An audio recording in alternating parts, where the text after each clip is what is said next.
Let's dive into a seriously dark, epic tale of power, raw survival, and a kingdom forged in blood. How does a hunted prince, constantly dodging assassins, rise up to crush a European superpower? Let's find out. Picture early 18th century Venadu. It wasn't peaceful. It was a violent, fractured realm totally ripped apart by warring lords. The real power, it didn't sit on the throne. It lay firmly with a ruthless, heavily armed Nair aristocracy. So young Prince Marthanda Varma lived in absolute terror, literally jumping from shadow to shadow, dodging royal assassins. But in 1729, he finally takes the throne, and he immediately unleashes a brutal, highly calculated military counterattack.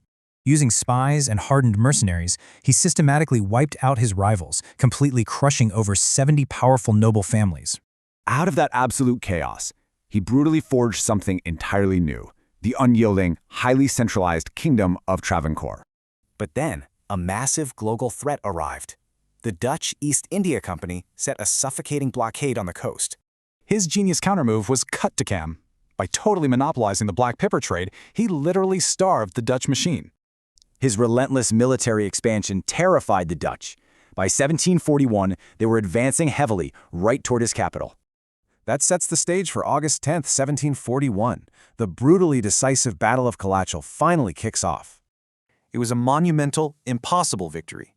Varma utterly crushed the Dutch forces, breaking a European superpower's naval grip entirely.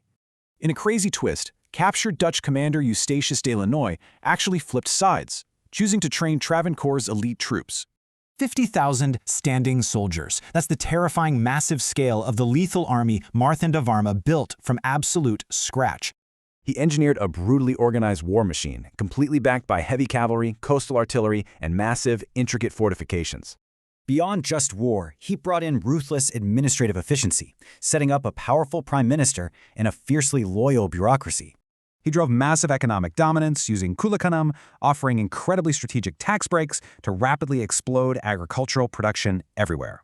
Then, in January 1750, he pulled off the most profound, defining political masterstroke of his entire absolute reign. Thripidinum. He literally donated his entire hard-won kingdom directly to the deity Sri Padmanabha. It changed everything forever. He was no longer just a mortal king. He was now the utterly untouchable vice-regent of the deity itself. Talk about a masterstroke.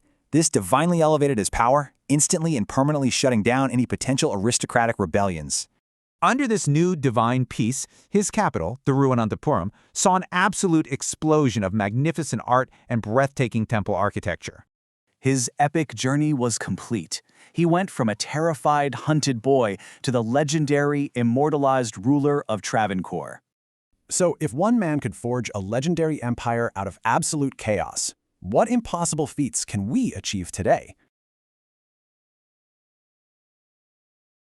Thanks for watching.